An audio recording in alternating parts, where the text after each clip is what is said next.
Another season is creeping up, and yet the Miami Dolphins find themselves exactly where they always seem to be, dangling on the edge of greatness or total collapse.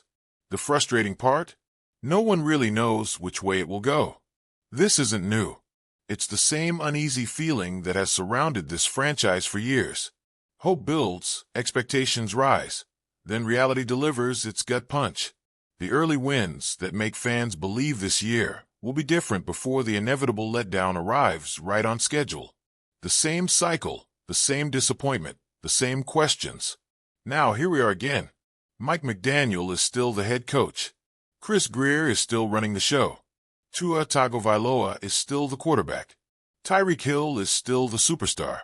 The roster is loaded with talent. The window is still open, but for how much longer? Because under the surface, things are boiling. And if this team stumbles out of the gate, that window might be slammed shut by the very man who built it. Stephen Ross has seen enough. He's seen enough of the hot starts that crumble when it matters most. He's seen enough of the playoff appearances that mean nothing when they end as quickly as they begin. He's seen enough of the false hope the next year will be different, the almosts that never turn into finalies. And the message this offseason has been clear: win. Now. Not just in September and October. Not just against teams they should beat. Not just to make the playoffs. Win when it matters. Win in January. Win a playoff game for the first time in 25 years. If they don't, then the bold prediction floating around starts looking less like speculation and more like an inevitability. The idea of Miami firing McDaniel and Grier midseason sounds extreme, but is it really? History suggests otherwise. Ross isn't the patient type when things start to spiral. He pulled the plug on Tony Sparano late in 2011. He kicked Joe Philbin out the door 4 games into 2015. Adam Gase and Brian Flores got to finish their seasons before the axe fell, but they didn't last long after.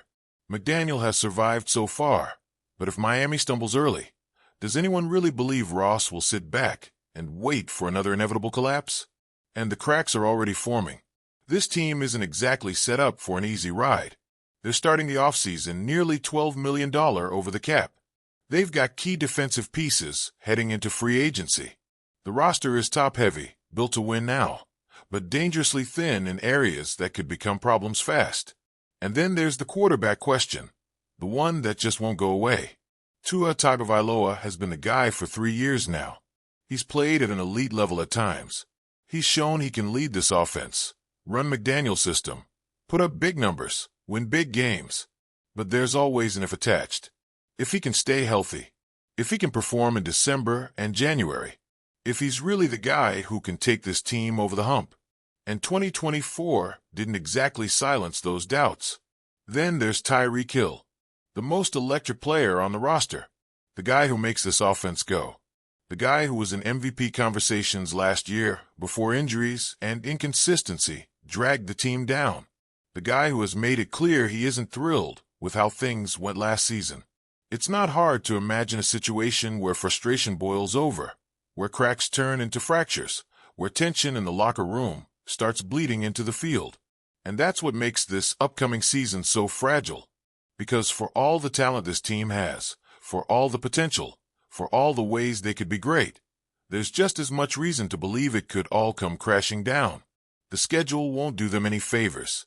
The pressure is only going to build. The AFC isn't getting any weaker. And expectations? They aren't just high.